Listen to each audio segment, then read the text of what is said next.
My favorite definition of an orgasm is a sudden release of sexual tension.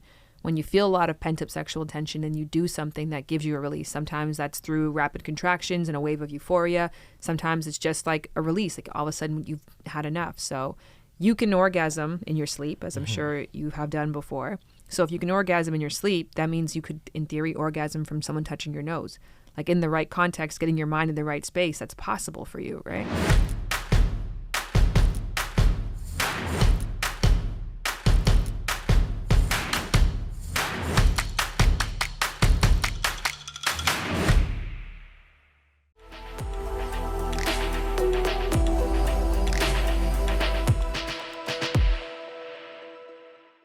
And then they were so strict here about like the no parties and this, because in LA we had lockdowns, but I heard it was wild in LA too. It was kind of regular. Like I had a pretty big baby shower. This is probably like it was like October 2020, and we had like a bump in baby shower, and people were like threatening to like call whoever you call, and we were like, do it.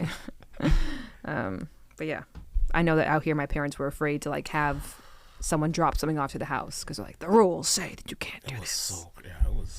Yeah, I remember. I was still out, but like, yeah, everybody was. I mean, there was a window of time too where people were getting ticketed for being outside. Yeah, walking around, like it was random. It was wild. Like on the street. Yeah, like just literally, if a person was walking to the park, they would get a ticket. A police officer would come and ticket them. I knew they give them driving tickets. I know, driving. I know for sure people got driving tickets because they had the curfew. Curfew, yeah, but like people just walking during the day to the park were getting tickets. That's phenomenal. What a phenomenal time. And then we thought it would be like V for Vendetta. This is the new forever. Yeah. And then everybody's just like, oh, it's good done? Fuck this mask. Then you still have the odd person still wearing a mask. I respect those people. I'm interested in those people. I am interested. I see a lot of service workers wearing masks. And I'm like, I get the use of it now a lot more, particularly on enclosed spaces like a plane. I feel like because I know some people, because I work and I bartend as well. So I know there's one girl that still wears a mask every once in a while. And I guess cause I was gone for a bit and I came back, I was like, last time I saw you had a mask. So yeah, I like only wear it sometimes. Like if I'm feeling sick, I'll wear it. It's like just in case, like somebody else who knows what somebody else is. That's really right? Yeah. That's everybody should. Right? We should normalize that. Yeah. And I'm like, okay, that makes sense. Right? But, Shan Boodram. Hi. Welcome to the Gents Talk pod. We were talking about a topic that would have been so controversial 2 years ago. Sometimes I have to remind myself, because when you're podcasting with people, we want to build this rapport, like we know each other. So we're just chatting very informally about a lot of topics, but we're also recording. So I was just thinking about, we were talking about masks, and remember 2 years ago, this topic. Yeah.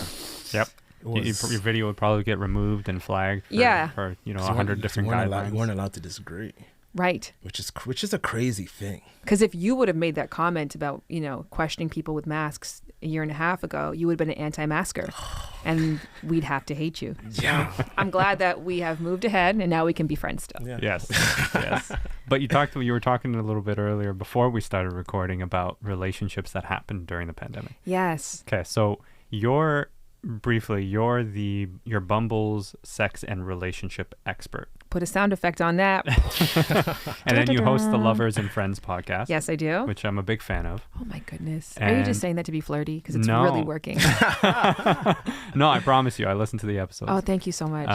And then you do a whole bunch of other stuff. You also have a new show coming up. Yes, I have a new show coming out on Roku. It's called The Marriage Pact. I'm the host of it. Have you guys ever made a marriage pact before? As in like gotten married? If you're not married and think by 36 you'll get married? Yes. No. You've never had a friend before? I think in like high school. I've had a friend before. Yes. Done it. Yeah. And it was just like, hey, if we're 30 and neither of us are married and we still know each other, maybe we'll do it. And then you turn 30, you're like, this is young. Yeah. I'm not giving up and going back to Susie from 6th grade. Well, listen, I've been married and divorced, so that's a whole other conversation. Yeah. But super excited to have you here. Oh, thank you very much. Now, I immediately want to jump into the conversation we were just having about relationships that started during the pandemic. So can you maybe share what your perspective is on that? Yeah, I think that relationships that began during the pandemic should be treated similarly to vacation-based relationships, or in extreme cases, reality TV show-based relationships, where you are bonded together in an artificial environment that is not reflective of your real life. And so as a result, you'll find that a lot of vacation relationships can't last because it was based on a flow based on a culture that was not consistent with either person's real life. And I think the same thing with the pandemic. People got into these relationships and the culture that they had, their lifestyle, their value system was not reflective of what they actually are like day to day, long term. So I know a lot of people who got into pandemic related relationships that out of that now are not lasting or are on their last thread, and they really can't figure out why. And this really came to mind for me when I heard about the Ariana Grande and her partner's divorce, which I should always remember the partner's name. I think it's very rude not to, but her and her husband at the time divorced. And the reason that he cited was, I didn't realize how famous she was. I'm paraphrasing here, right. But in essence, like her fame became too much and people were like, what are you, stupid? How could you not have known? And then I was reminded of that psychological theory of what you see is all that there is. Even if there is other information out there or other realities, whatever's right in front of us right now is all the brain is focused on, and it has the tendency to copy and paste and think, okay, if this is how it is now, this is how it's going to be forever. And obviously within those 2 years, you really can't say that at all because almost everything has changed in a short amount of time. It's interesting because I met my current girlfriend in the pandemic and we bonded immediately. And I think we are in that phase now where we're kind of learning what it's like to be out of the pandemic. She goes back to the office every so often, trying to understand the different dynamics of now who we are as individuals and as a couple now that the pandemic is over and we're out and about and doing our thing. So it's interesting to hear someone say that because I don't think I've ever heard it articulated that way. Well, tell me all about your relationship. How did you guys meet? Did you meet online and then? We met online, but on Bumble? Not on Bumble. I was on Bumble, but it didn't work for me. We ended up meeting on Tinder actually. Okay. But I hated it. I hated the concept of a dating app because as soon as I turned it on, it just felt like every person on there was just trying to get me to follow their Instagram or subscribe to their OnlyFans. Mm-hmm. And that's what happens when you go on Tinder. There's no real connection there. I'm kidding. Go ahead. No, but as soon as I downloaded it, I think I deleted it the next day. Mm-hmm. And then I realized we're in the middle of a pandemic. How am I going to meet anybody? So you went crawling back. I went crawling back about a week later, and then her and I met. Her name is Mila, and we hit it off, and 3 years later, here we are. But it was interesting because we really had no choice, not in a negative way, but we had no choice but to sit in front of each other at all times, essentially, and get to know each other, like really get to know each other. You couldn't get distracted by, let's go to a restaurant. Sure, you can go out to maybe a patio here or there, but you weren't doing that very often. And there was something about how the world was going crazy around us that it kind of, sorry, this fly is just like bothering me. I keep seeing it. There it is. I got it. We'll cut that part out. But there was something about the world going crazy. For the record, though, he did kill the fly. I did. And maybe I'll keep it in. The first swipe, you got it too. Maybe I'll keep that part in. You know what you got to do? I saw this trick is like when someone drops something and he catches you like doing one of these, like the Spider-Man. I saw him do that in it was like in an open space and nobody really saw him. So it's just like, it's a weird thing to just. That doesn't seem like it would be very like the surface area, right? Yeah. What are you getting? No, you catch it and then you check if you're Spider-Man. Oh, doing like a check if you're like, oh, am I Because your reflexes are so quick. Yeah. You saw someone do that? Yeah. His reflexes kicked in. We got to unpack that at a different time. I can't even go there with you. That is cool, man. That would be cool. I should have done that. But yeah, so the world was collapsing around us, essentially. And there was kind of something about that chaos happening that really focuses you. And so when you're sitting in front of your partner and you're having these long conversations, you're really spending real time with the person. I feel like and we talk about this all the time, our relationship was expedited because we spent more meaningful time together than we would have if we were going out to movies and bars and clubs and restaurants and you name it. Yeah, I think that probably the reason why I can use the reference of reality stars because I've interviewed so many of them and they'll cite exactly what you just said. Just that acceleration of the relationship, the amount of quality time you get and the opportunities for vulnerability because you guys are in a very stressful time. So you have to lean on each other in a way that you probably wouldn't traditionally. And you guys are going through the same stress, which usually takes people a long period of time before they're equally invested in some type of tragedy in the person's life, right? So now you do that together at the same time, that creates this really special bond. But we can't negate the fact that relationships don't just occur between you and me. Even if we're monogamous, there's thousands, millions of people in every relationship, social influences, family and friends, and past behaviors and your parents, what they did. So when you're just in those like isolated environments, we're having a false sense of reality that it's just us, when it really never is. So it's great that you guys are weathering the storm of other influences and other competing priorities, because that can be really difficult to transition into.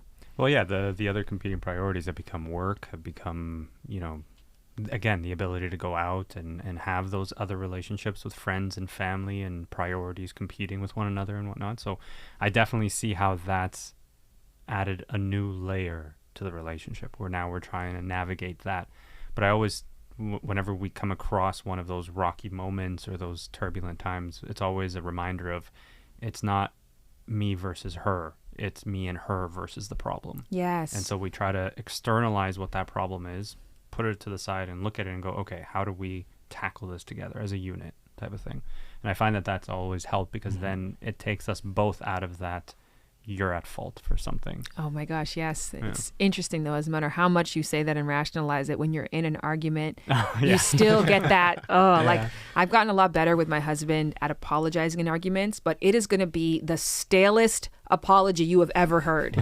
Like it's going, because it's taking everything inside of me not to be like, your mom's an idiot and so are you, and I hate everybody that you've ever known you. Like, it's just, but instead I'm like, I'm really sorry. And then he's like, well, why are you saying that and bleeding? Because I'm like, it's so hard for me to do this. Because it's just a fight or flight that comes out of us. But yes, the ability to see that and to have that in the moment, especially in stressful times, I think is a real difference maker in relationships. So congrats.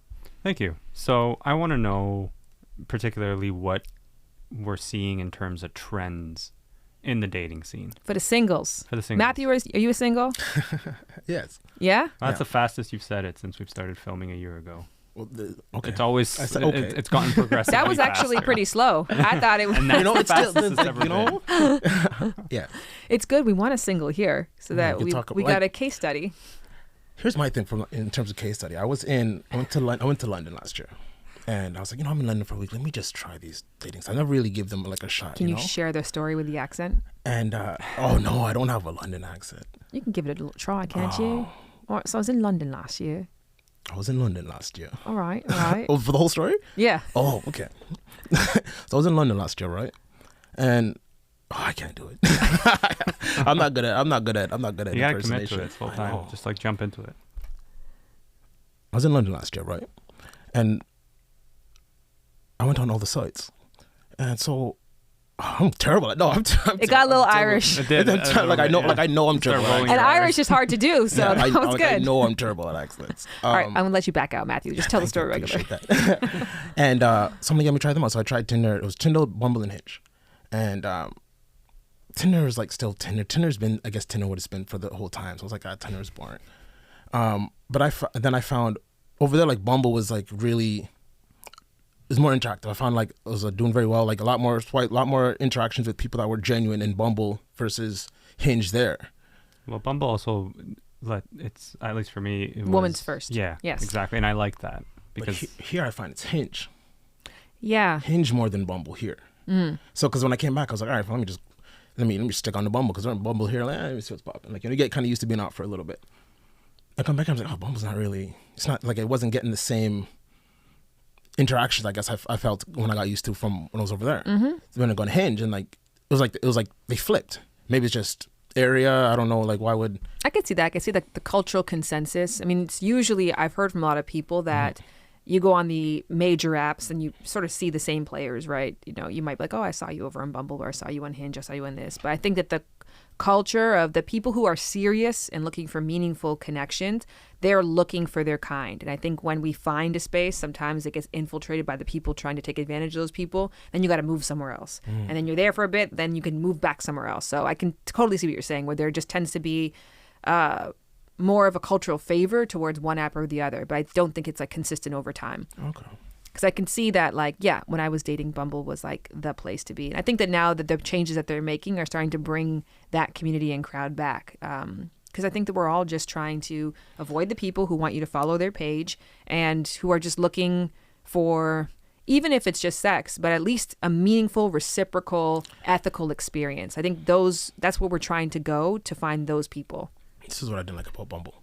I find because Bumble's like the girl has to message first, right? Yes. But all they do is message. They'll say hey, but then the guy still has to message. So it's still the guy having to like message. Like it's just like you're saying, okay, you're allowed to talk to me now. Yeah, well, that's speaking to the culture of women not having game. But it's I know. But then they talk about how guys don't have game because like, but it's hard clearly because you guys just say hey. Yeah. It's just like, okay, now you're allowed to. It's like, well, there should be maybe a 2 prompt for women because like maybe they have to just say like that's what it is because they just say hey and expect you to just now it's like well that's not the point of this. You should dignify them with a response. If you're supposed to message first, it should be a real authentic message. Same way as when we have to message you first, we gotta just hit you with a hey. Mm-hmm. If I hit you with a hey, there's nothing. I'm getting no response back. I'd be like, hey, like whatever you gotta say to get a reaction or get a response, you gotta say something more than hey. But I feel like Bumble girls just say hey and it's like okay cool now I can talk like and it's just like come on. That's what I didn't like. You aren't the first person to make this complaint, and I think that's a very valid one to make. And I have, of course, heard it in the inverse that dudes just message and just say hey, or they say what's up, sexy, or just one emoji, and there's nothing to go off of. So let's set the record straight right now. Let's teach them. This is a cross-gender conversation. How do you effectively start a dialogue where the intention is, I'm romantically interested in you, or I'm interested to see if there's a romantic connection between us? So how? Well, I don't know. I have my obviously answers. I want to hear your guys' first. In my case, so with Mila, it was commenting on the fact that she had a photo of a place that I wanted to visit. So what'd you say? I just asked her, I'm like, is this Byblos in Lebanon? And she's like, no, is this Petra in Jordan? She's like, no, it's Byblos in Lebanon. And I'm like, oh, I'm from Lebanon. And then it just so happened that from that moment on, we never stopped talking. But the conversation wasn't around looks. It wasn't around some comment. It was very much a genuine curiosity followed by, oh, interesting. When were you there? And like an actual genuine conversation. Yes. That's what worked for me. Like the genuineness of that. I think that's a really great example too of what, so Bumble has right now a campaign that's called, Kindness is Sexy. Mm-hmm. And they're declaring this the summer of kindness. And it starts with them, they have a new feature called Compliments, in which it's not about matching with somebody because on Bumble, you have to equally match in order to say something to the person. But if you're even just browsing someone's page and you're like, oh, that person's a really cool photo, or I like their surfboard. Even if you don't have an interest in matching, or maybe you do, you can just send that compliment. And it's just a way just to start these benign conversations or just to share kindness with no expectation. But what I love about your story is it was like a little bit of poker, right? So you asked a question, then she gave an answer. It could have died there. Mm-hmm. But then you're like, oh, I'll give a bit more. I'm actually from there. And then she could have let it die there. But then she's like, no, now I'll give a bit more. And so you guys did this dynamic where you gave people opportunities to either opt in or opt out. And both of you kept coming back to the table. And so I think that's cool because you know that there was reciprocal interest. Absolutely. And I really think that the reason that was successful was because we were also both working from the lens of we're on here not because we want to be on here. It's more so we're on here to find a genuine connection. Mm-hmm. And once that requirement was met, there was no longer a need to continue chatting on the app. Mm-hmm. I think maybe it comes down to people's expectations of what they're going into the app for. There are some people who are on the app literally just to have sex. Mm-hmm. That's it. And if that's the case, that's cool, right? And then there are some people who are on there to find their love story, right? Their happily ever after. That's also cool. But I think it comes down to expectations, but also just being very clear about what you are and what you're looking for. The big range in the middle there too. Yes. Yeah. I feel like it's obviously the gray area. But like that, I feel like it's if you're not looking for your happily ever after, then it's like that must mean you're just looking for sex. Like, well, no, I'm not like I feel like there's no leeway for that gray area. I feel like it's either one or the other when you're saying that. What's your answer? What do you mean? What are you looking for? I don't know. But I usually say that too, though. I'll be like, I'm not exactly sure what I'm looking for. Yeah. So how do you find the response to that when you say you don't know? Receptive, because it's like I'm like because it's very conversational. I'm like, yeah, obviously get to know, see how you're doing quickly, just to still want to get to. Because for me, I still have to see you in person, and I have to have a conversation with you. So I don't know anything until because and I can't. For me, it's like I can't even take it seriously, I guess, until I meet you in person. So it's just like, I don't know, like, we can talk. Do we have good banter, at least enough here to meet in person? Can we have a conversation? And how are you in person? Banter's important. Yeah. But then it's hard too, because some people just aren't good text banters, but really good conversational banters. Or the inverse happens quite a bit. Yeah, and it's it's just so hard because it's a different person in person. Different. Yeah, is that right? Yeah, well, that speaks to the fact that some people use dating apps as meeting apps. So they're not even looking to form an opinion about someone. They're just looking to meet people, to meet up with them, to then form an opinion of, is this something? Do we have something going on here? I think that dating apps are incredible. I think the problem with dating apps in general is that people don't have the basics down when it comes to how to start meaningful romantic connections, hence why they're messaging, hey. So what happens, I think, is the car keeps getting fancier and more tricked out and more expensive, but the drivers are not getting any better. They don't know the basics. And so then all the tools don't really matter. It's like Toronto drivers. Yeah. I will say that if I was dating you and you said, oh, I'm like, what are you looking for? And you said, I don't know. I don't think I'd like that. Why not? Even if you said something like, I want to meet people who make me excited to talk to them again. It doesn't have to be anything like big, but just some type of directiveness of like, I want to meet people who teach me something new. And from there, let's keep having fun and figure out what that looks like in terms of a relationship structure down the line. You know, we'll naturally, organically do that. But I kind of want some inclination as to like why you're here. What drew you to an app where we're taking out the biggest thing when it comes to dating, right? Like when you're a single person, I think the hardest thing is navigating the world, not knowing who's taken and who's not, who's interested and who's unavailable. So I think that the fact that you're on an app and we're both saying, okay, I am open to make these kinds of connections. Cool. That's a huge hurdle. That's huge that you've overcome. Now, second is taking out the second huge hurdle. Are you interested in me? Like, not even if you want anything further from me, but do you find me romantically interesting to some capacity? The only way we chat is if we have that moment where I say yes to you, you say yes to me. So that's really cool. I think you should be able to take it from there in terms of what next or why. Why next? So sorry. I never responded to you. So is there, I guess, suggestions that you would have for guys out there that are on these apps, maybe don't have the banter? Like, what's a good way to introduce yourself on an app? I love your way. I think that's the perfect way. Take a second, look through that person's profile, identify something interesting and comment on that, right? Like, look through their photos, look through their about me. It doesn't have to take you long. I do that whenever I send a cold email, right? If I'm sending an email for people for business or whatever, I always start at the top with something that says that I took more than 5 seconds to get to know you. I actually had a call recently with somebody who wanted to do post-production for me, and they reached out to me, and then we're talking on the call, and then about 20 minutes in, I was like, have you ever watched my podcast? And she's like, no, but I will after this. Bitch, I'm not talking to you again. Do you know what I mean? Like, if you can't take that amount of time. So I just think that that's a huge thing too. Like, show me that I'm a person, that you care about the person behind this, that this isn't just some kind of stale mechanical process for you where you sift through people like a deck of cards. Like, I'm a human being. So give me a moment. It doesn't have to be 30 minutes, but like 3 minutes to show that you showed some kind of care, I think goes a very long way. So as whenever possible, I think that's the best way to go. But also just saying, and then secondly to that is saying something kind. That doesn't feel like it has an expectation attached to it. Right? Like, you know, when you're walking by someone and you just say like, nice shoes. Yeah. And it's not, you can tell the person's not asking for anything from you. They just want to give you a moment of joy. They want to give you a moment to say like, you're doing something well in this world. I think that's nice too. What are you seeing from, I want to jump to your podcast for a second. You do a lot of interviews with different gents who openly talk about, you know, expressing vulnerability and their emotions and whatnot. And there's this tug of war in society between what it means to be a man, and there's a lot of noise on either side of that spectrum. It's a wide spectrum. It's only getting bigger. A lot of men, from my perspective, are just somewhere in the middle. They just want to be happy. They just want to live happier lives. They want to be in better relationships. They don't want to feel anger, depression, and those types of negative thoughts.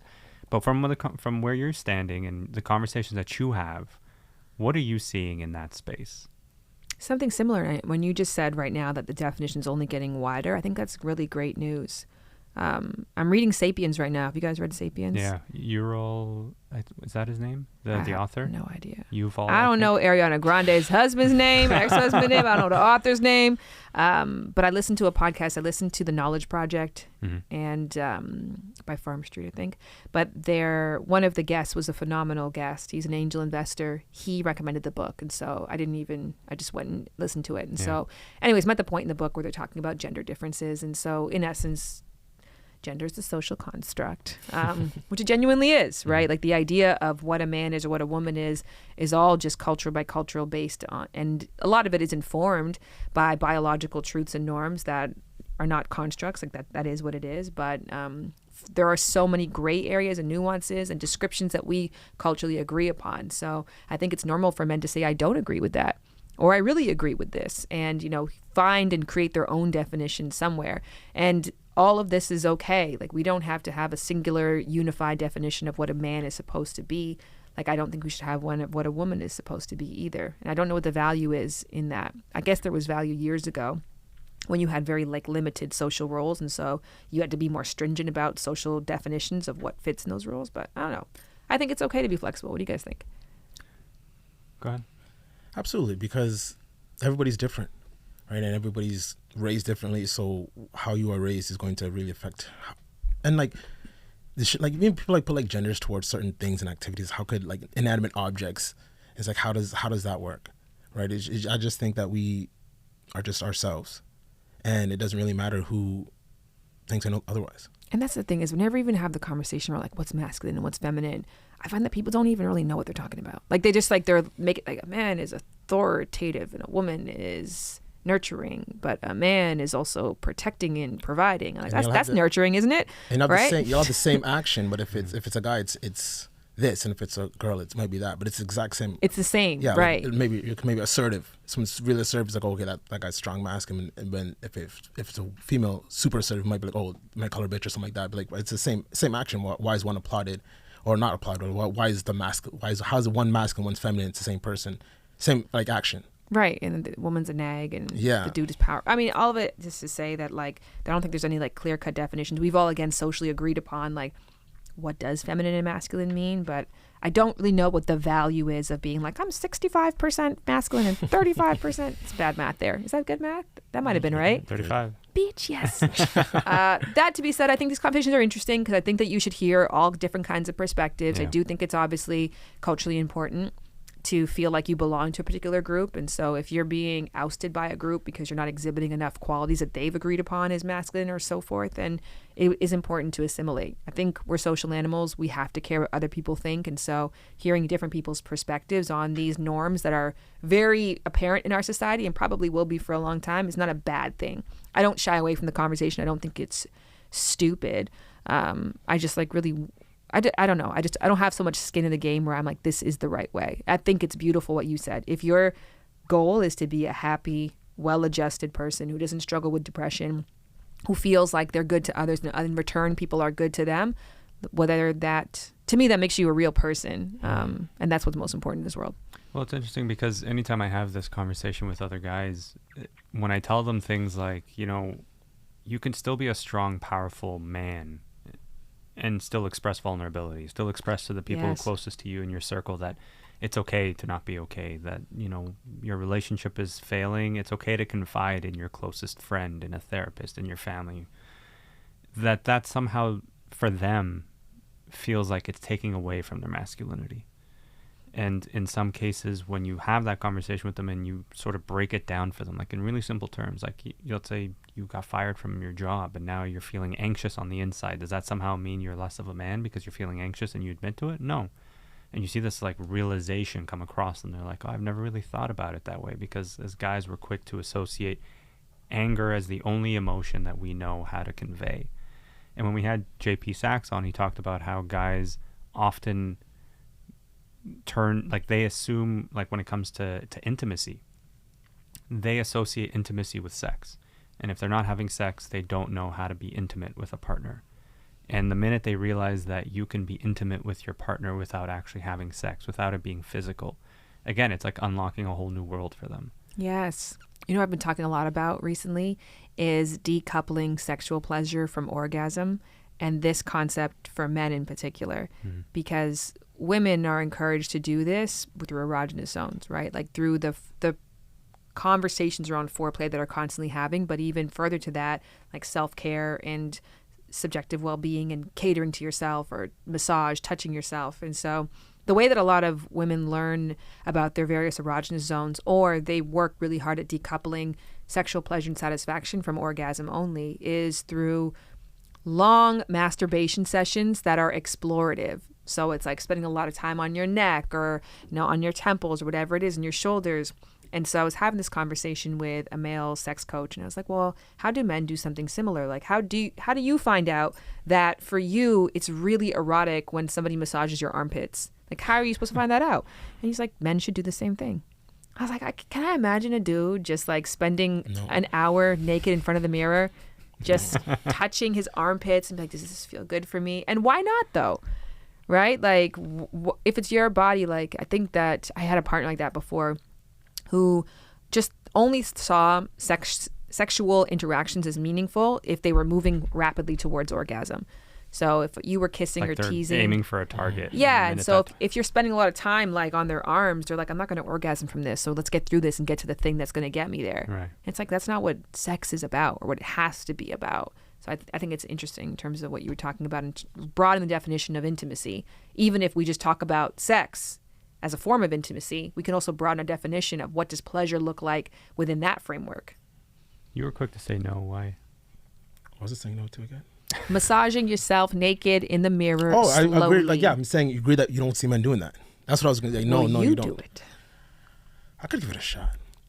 That's why I love having these conversations, because after we talk with this sex therapist, Dr. Jess, and she gave the book, you start reading. I love Dr. Jess. Yeah. And it's just, you just start learning so many things, and it's just like, oh man, it's just, but like we're not taught these things. Right. We're not like it. There's no like, I feel like women are more, I guess, taught more like how to really explore their own body, like their whole body, and guys are just more just like, gotta get a nut off. So it's like it's when you're reading like these like talking about the erogenous zones, they've been talking about like there's like 12 different orgasms for women, and like how many are for men? And infinite. I mean, an orgasm is Like different types. You could say for women, like, I mean, yeah, that there's like different spots, but I think it's the same. It's my favorite definition of an orgasm is a sudden release of sexual tension. When you feel a lot of pent-up sexual tension and you do something that gives you a release. Sometimes that's through rapid contractions and a wave of euphoria. Sometimes it's just like a release, like all of a sudden you've had enough. So you can orgasm in your sleep, as I'm sure you have done before. So if you can orgasm in your sleep, that means you could, in theory, orgasm from someone touching your nose. Like, in the right context, getting your mind in the right space, that's possible for you, right? Yeah, that shit sounds cold. That shit sounds sick. Like, but it's, again, like we're not. There's no, I feel like there's no world for us as men to even learn that, or even be like, like every time you see like a male, you're talking to a male sex coach. Yeah. And his name is Alex Grandy. You guys should have him on. He's really great. Because I feel like every single time like I'm hearing about sex, it's always from like a female. Yes. Right? Like even like growing up, it was like Dr. Sue Johansson. Yes. Just right? passed. R.I.P. Yes. But it's always been a woman.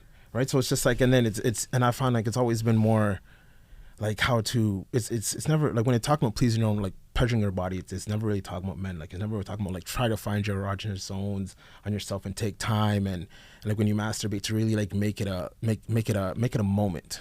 I feel like at least for me, like, masturbation, it's functional most of the time. It's like, all right, man, like 2:30 and I'm gonna go jerk off quick and then come back. Right? But it's never like I feel so pretty right now. I feel so nice. I just want to enjoy myself. I'm gonna sit there and really, really take my time with myself. And I feel like, but women do that. Mm-hmm. There are also conversations you're not really having with your boys. Not at all. Yeah, like I masturbated for you 4 hours yesterday. You're just talking about like, jerk off. Like, it's how many times did you nut? Not once. Yeah. See? Like, you feeling okay? Yeah. We're not sitting there like we're talking about jerking off. Yeah, I jerked off. Like, but it's never like. Is that a casual ask amongst men? No. Did you jerk off? Yeah, I jerked off. I don't think it's a casual ask, but like. It's always done in passing in a humorous way. Yeah, I want to go jerk off, be back, or something like that. Like, yeah. What'd you do today? I watched some TV, jerked off, and made a couple phone calls. right? And so but if you actually was like, yeah, this is what I did at this time. Is that did normalized, this. Samir? Are you casually telling your friends you jerked off No. when they ask you what you did? I think that's just a you thing. it might just be, maybe, but I say, God, right. I've overheard a few male conversations. I've never heard anyone be like, hey, I'm just going to jerk off a little bit later, probably get something to eat. And what about you? I'm waiting for my food. Maybe it's just me that casually says it, but either way, but then it's always just like, it's funny because like everybody jerks off, right? Yeah. So it's like, but it's never like, no one's ever really talking about the same thing. Like women will talk about like going and being full with themselves and like exploring their own bodies, and guys are not really like in that conversation. Right. Yeah. And who loses out? We do. Everybody does, I Well, guess, guys right? are just not generally talking about intimacy and sex in general. Yes, Yeah. unless It's more it's just- it's in a just usually just, braggadocious. like They the talk about acts, sex like the it's act. sports. Yeah, It's like what are the act. stats? Did it happen? It's more like did it happen, not how it happened. And how many times you make her come? Yeah. And So you just did it happen? Did you come? Did you come? Like where was it? Very like, but not like, how'd you feel? Like how'd you set the room up? Like was there music playing? Never asking was there music playing when that's not a question that I've ever been asked. Like was it? But I feel like women would be like, what was this like? Paint the story. Like what was it like? Like and I figure if you have more of those conversations, you realize okay, like that's how you get to know what's going on. It's interesting. I had another guy.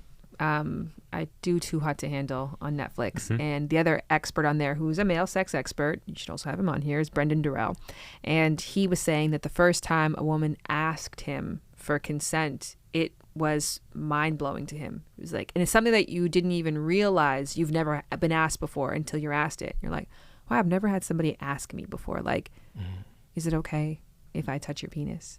Is it okay if I do this? Like, do you want to do this? And he's like, oh, wow, I've never had somebody ask. You just assume, like, you're a dude. Of course you want to be there. Yeah. You're erect. Let's go. Yeah, I don't think I've ever been asked. And I don't think I've ever heard anybody tell me they've been asked. No. Do you want to be asked? Or does it feel... I mean, you don't know until you've had it, I think. Yeah. Yeah, I think it would be in the moment. But even now, with my girlfriend, I don't think I would... Don't ask. Just do it. Yeah. And I think that I always think about that because I did this group sex ed lesson with a group of young girls. And we were talking about consent and was talking about consent before kissing. And they were like, oh my God, ew, no, that would just ruin the mood. Just grab me and kiss me. I'm like, see, you're thinking of the one dude you have a crush on. You weren't thinking about the other people who are hearing this message and who are thinking that that's going to be romantic, who are misreading your cues and believing they should just move forward blindly. And then you're put in these awkward social situations and you don't know why. It's because like, you're perpetuating this culture where asking is somehow sexy or counterproductive to the mood. How you ask, of course, right? Like, would you like me to put my tongue in your mouth? It's probably not going to whet the appetite, right? Though, but if you're like, oh my God, like your lips are so sexy, like can I touch them? Like there's something that you can do that creates So it's the delivery. Yeah, the delivery Right. can actually be a part of the experience. It doesn't have to take you out of the experience. When you talk about romance, can you maybe share your insight on what you're seeing in reality versus what Hollywood paints as romantic, the happily ever after, versus what's actually happening in relationships today? I do think that they're doing a better job now of telling more nuanced stories of what romance can look like. But we have to keep in mind that movies have an hour and a half to wrap this shit up, right? So you gloss over a lot of things and then arguments are had and resolved and then they don't come back around again. Where, as we know in relationships, you probably are having the same argument for 20 years, right? So that idea that things get completed, right? Like we got over that problem. Whew, now we can move on.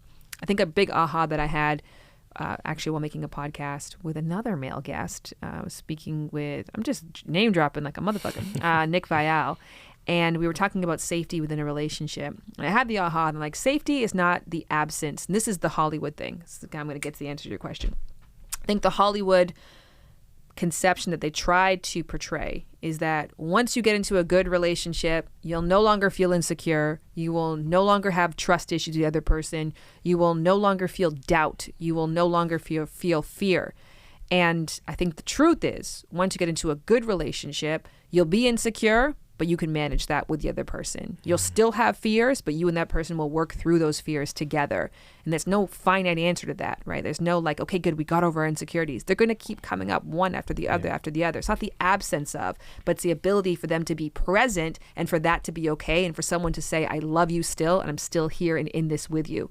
And let's continue to work on this, even though this problem may never go away, because we're just naturally insecure people. We're naturally fearful people. We naturally have issues with trust. So all of those things are just an inherent part of humanity. So they're going to be inherent parts of relationships. And so when you're with the right person, and if you feel that shit, that doesn't mean that you're in the wrong place. A lot of guys expressing that level of vulnerability to them makes them feel like their partner will not be romantically interested in them. Oh, tell me more. I think a lot of guys I've spoken to, and there have been times in my life where I thought that if I expressed myself emotionally, and albeit to be fair, when I was younger, it was sort of just raw emotions, unfiltered, not thought through. But in a lot of scenarios, there's guys who, whenever they try to express that emotion, they feel that it's either shut down or they're somehow viewed as not capable of being that male provider. And I think that's, at least from the guys I've spoken to, that's why they shy away from those conversations, at least with their partners. And they'd rather have that conversation with someone else, if at all. Is there any advice that you can share to overcome that, either to the recipients or the person who's trying to express that vulnerability? Yeah. And to do this, I'm going to quote one other person, because I think I'm just showing you the power of having authentic, honest conversations with people who are different from you. In this case, I'm talking about gender. So I've had a lot of really great conversations with men about these topics. And I was speaking with Ab and Preach, who are also Canadian, you guys are familiar, but they were saying that if you liken male vulnerability to the women's sexual revolution, you can see a lot of crossover, right? So women will often feel as if they've cheapened themselves if they give up sex too early, and that can be held over their head, right? Then that might change a man's perception of you very quickly, right? You gave up sex too early, and now I see you differently. Similarly to vulnerability, where it's like, oh, you were weak with me, now I'm not sure if I can trust you to protect my family if we have kids ever, whatever that extreme example is. And just like the women's sexual revolution, there are a lot of men who are not on board. And I think we see that now that many of you guys have podcast mics in front of your faces. We're like, oh shit, a lot of you guys are way back in the 40s. Damn, I thought you came with me. And that's okay, right? So you almost have to vet for that. And as somebody who talks about sex for a living and who entered into this space, I always got to ask that question, like, how do you find anyone who wants to date you, right? Like, aren't men intimidated? Don't men find it a turn off? And I'm like, some do, but I don't fuck those dudes.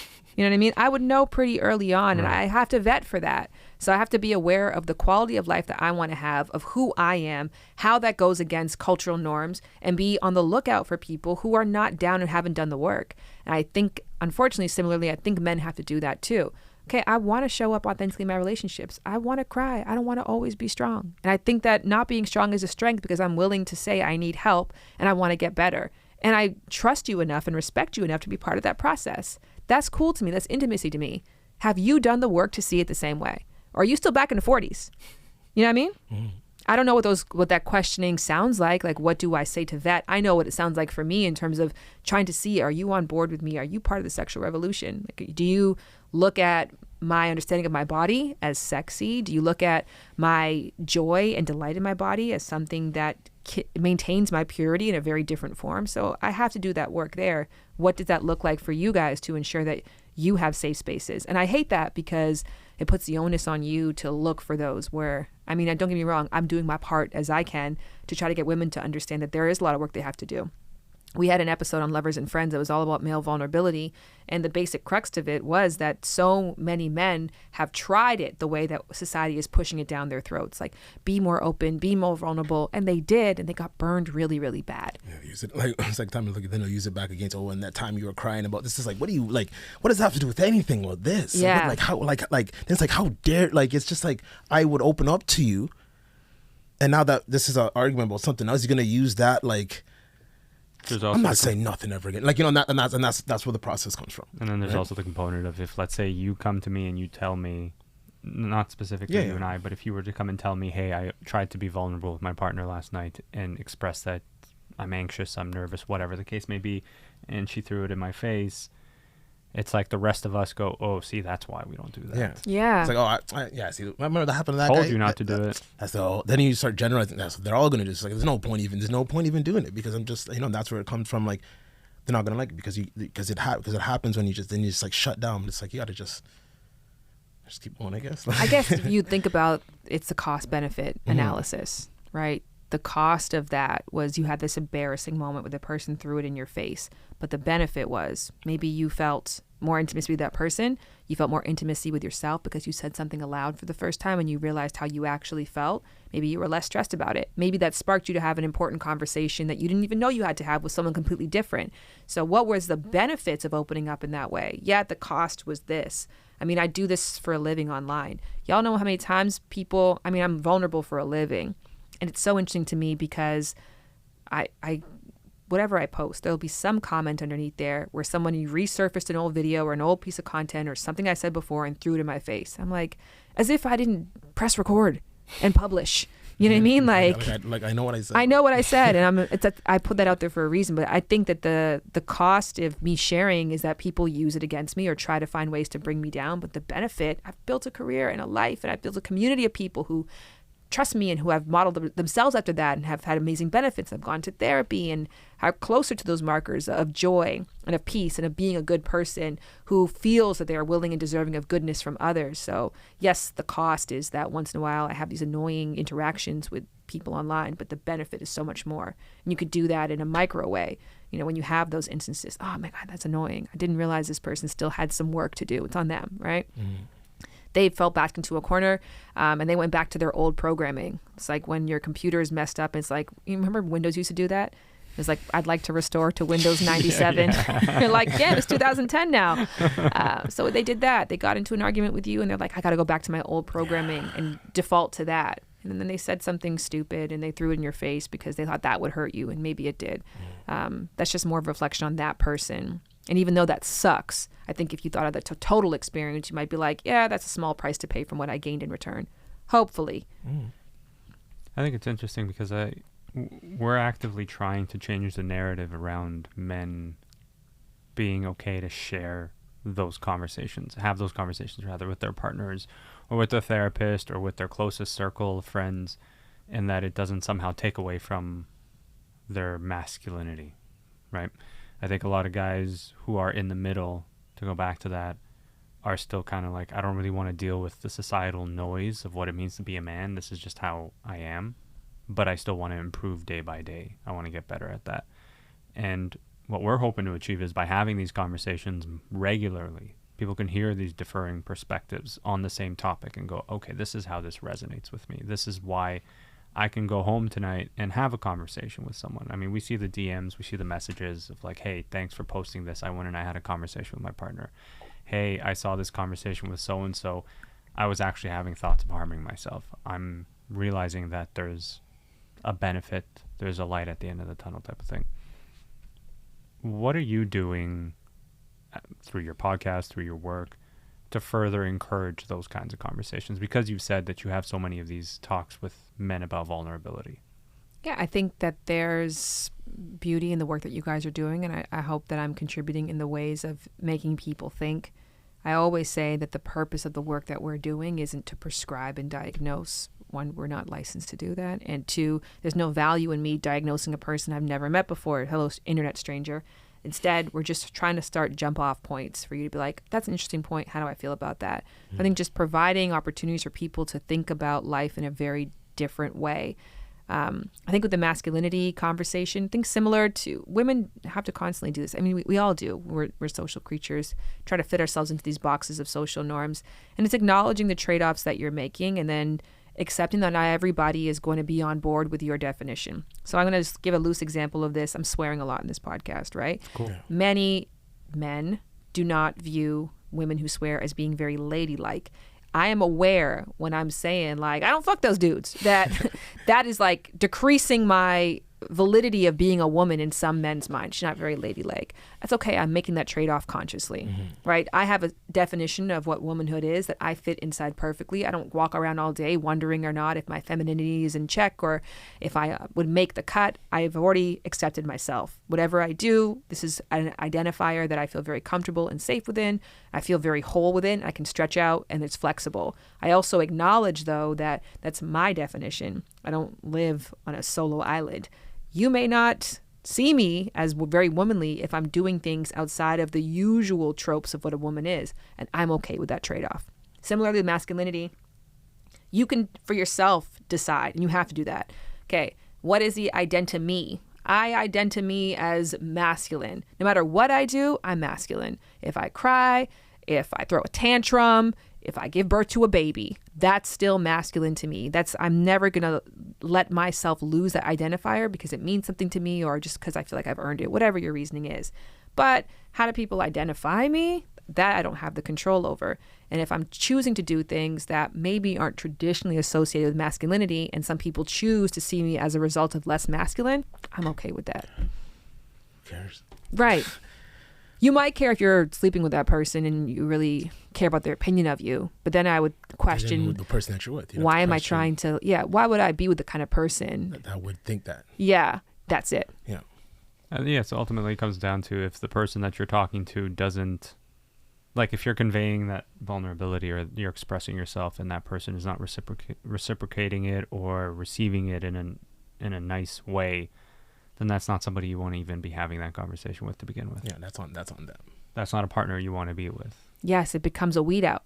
Yeah. Right? This becomes an opportunity for me to see a lot sooner that we're actually not a fit. And that's interesting because I think I did 2 episodes about male vulnerability. At the end of the first one, I was like, I don't know if men should be vulnerable right now because societally we're not at a place yet where people have really done the work. If I ask women, what books have you read on masculinity? How many conversations have you had with men about their experience, their struggles, what they hear and what they go through? And the answers are sparse at best. It's like, hey, you guys aren't actually interested. You're interested in prescribing a solution. You're interested in having expectations and demands, but you're not actually interested in empathize and understanding. Like, you're not putting in that work. So because there aren't a lot of women that I've come across and who are putting in that work, it is a very big ask to say to men, just do it. Just try it anyways. But the real truth is it's the cost benefit thing. And the only way you're going to find out if something is a safe space for you is if you test the waters. Yeah. Don't get me wrong. I think you should test is the right term. Yeah, don't have to jump in right away with something don't gotta, deep. Yeah. Just give them a little taste. Let us see what they give back to you. Yes. Start with that. And if you get a bad vibe from that, then it's like, nah. You know? But empathize is a big word there. Yeah, find it a turn on to be with somebody who lets you be all of you. Right? Like, actually be turned on by that. Don't be afraid that you're going to turn that person off. I'm like, no, I'm interested to know, like, can I actually be my full sexual self with you? Yes? Oh, that's hot as hell. Not like, oh, I can't. Okay, glad I know that. So I'm going to tuck my real truth in. So I think if dudes look at it like that, like, I want to find somewhere that I can be as expressive and as me as possible versus like getting somewhere and then being like, well, can I be me? And if I am me, can I stay? Like, that doesn't seem like the right order. Yeah, I wanted to go back to the word empathize because I think that's such a powerful trait to have in a partner. At the beginning, when you asked me sort of about my relationship and what made it work or what makes it work, it's empathy. I met Mila when I was still in the middle of a divorce. And in those moments, for anyone who's ever been through that, they will tell you it's some of the most gut-wrenching experiences a person can experience. You're anxious from day to day. You don't know what's going to happen. You're dealing with lawyers and finances and all these things. And there were days where I just I didn't want to read an email from the lawyer. But having a partner that empathizes with that and goes, this is a person that's going through a current struggle and an ability to say, it's going to be okay. And that doesn't take away from who you are as a person outside of that. I'm just using this as an example, but that, for me, I think exemplifies what more men should be looking for, is a partner who can empathize with them when they are at their lowest, because they inevitably, at some point in their life, will be at what they assume to be their lowest. And in that moment, if you don't have a partner that's willing to stay with you at your lowest, then you're not with the right person. And all those people that you're trying to attract, that you think social media is telling you this is what the ideal woman or partner is supposed to be, it's all a fallacy in that scenario. I agree with you. I disagree with you, but I agree with you. I think that you were lucky to stumble upon somebody who had the skills to manage that specific low, right? Because that's hard. Mm-hmm. And if you don't have any lived experience, if you don't have any reference points, you don't really even know how to empathize or know how to work with them. But I do agree. I think it's I'm willing to try, or the acknowledgement that I don't know, because not everybody can work with somebody at their low. I mean, there's reasons why people go to school for 10 years to manage the mental health needs of people who are really at rock bottom. Right. So not everybody comes with the skill set to really tackle those issues head on with somebody. Like learning how to deal with somebody who's going through grief, like I don't really know if I have the tool set for that. But I think I have the self-awareness to say that I don't, but I want to learn and I want to do it with you and for you. So is that the part where you disagree with? Yeah, I think that believing that just because somebody doesn't know how to manage you at rock bottom means they're not the right person for you, or that someone doesn't know how to be with you at rock bottom, because maybe their learning curve is just a little longer than that. Maybe they'll know 6 months later or 6 months into it. I think kind of sort of similar to the pandemic thing. I'm actually coming to this with family here, where I went through 2 pregnancies during the pandemic, which is like an insane time because similar to you, you're going through something really hard at a really hard time. Right. So I was even just thinking, telling the story, like, God damn, this is an intense relationship. Like, it's the worst time in the world and the worst time in your life combined. Yeah. And you're starting something new. Yeah. Wow, that's a lot. So I was going through the biggest life changes in my body and in my lifestyle while the world was going through these massive life changes. And so I needed a lot, but a lot of people were afraid and didn't come out. So I felt very abandoned during the pandemic, specifically by my family in Toronto, who like wasn't coming out to like help me and wasn't trying. And then now that I'm back here and we're out of the pandemic and I'm seeing how they interact and how they show up for me, I'm like reminded that like, okay, it wasn't that they didn't love me or they weren't good people. It's that during that time with all those stressors, they didn't have the tools to go outside of themselves for me when I needed them. The timing was just shitty. That's all. So it's about understanding the toolbox that your partner is working with. Yeah. And then putting into a frame of reference, having grace in return. Mm-hmm. Like maybe they don't even have the time and capacity to learn right now because they're dealing with their own stuff. It's funny, Dr. Jess talked about something like that too. If you come home at a basic level, if you come home from a really shitty day at work and you want to let it all out on your partner, sometimes your partner doesn't have the capacity because they're having an equally shitty day or they're busy and they can't be there for you the way you want them to be there for you. Yeah. I feel like I went through that for 2 years. That's I had 2, I was back to back pregnant, right? So I was 2 really hard, needy years. I just wanted, that support and that love. And they're like, yeah, but the world is crumbling and I feel like if I go outside, I might die. So can't help you. And I took that on as like a personal attack, which was just wrong. Interesting. Final question. Any trends that you're seeing or that, Bumble has stats on in terms of what's happening in the dating scene? Yes. My favorite one is open casting. I think that's a really hopeful trend in that they're seeing that, What is that? It's about 38% to close to 40% of people who are in essence like, that was me ripping up my list. Okay. What's out there? I see, okay. And kind of circling back to what are you on this app for? Not that I don't know, but like I'm on this app to meet people and to see if there's something there. All kinds of people. I'm on this app to learn more about me through the experience of connecting with other people who also want to learn more about themselves. Let's see if we have something together. So I think that's a really great trend because I think coming out of the pandemic, this is one of the great strengths that we had. In a world where we used to be like, I always get coffee from here. This is my traffic route. This is my workout class. I have to be here. If I'm late, this is going to happen. The world will explode. And then all of a sudden, all these things that we thought were so important and so fixed and so permanent went away. And all these changes were made. Things that we never thought could change or would change. They did. And the world kept spinning. So I think that through that, people are like, maybe I don't have to be as rigid. Maybe I don't have it all figured out. Maybe there is more on the other side. Maybe I can be open for surprises. I think that a dating culture where people are leading with that curiosity is a really healthy one. Very cool. Shan, thanks for coming through. Thank you for having me. This was joyful. This was awesome. very good conversation. I wish you would say it was joyful with a smile on your face. But I believe it. This is the best thing. There's a smile. Cut it now. cut that first one. Just show this. I know how my husband feels. I'm sorry. No, this is awesome. Thank you so much for coming through. This was great. Thank you and for we should having definitely me. do this again the next time you're in the city. I know, when we're fucking. We'll talk about this afterwards. I really got to find out what happened. We'll figure it out. Okay, All right. thanks. Thanks, Pancho. Appreciate it. Thanks, Pancho. everybody.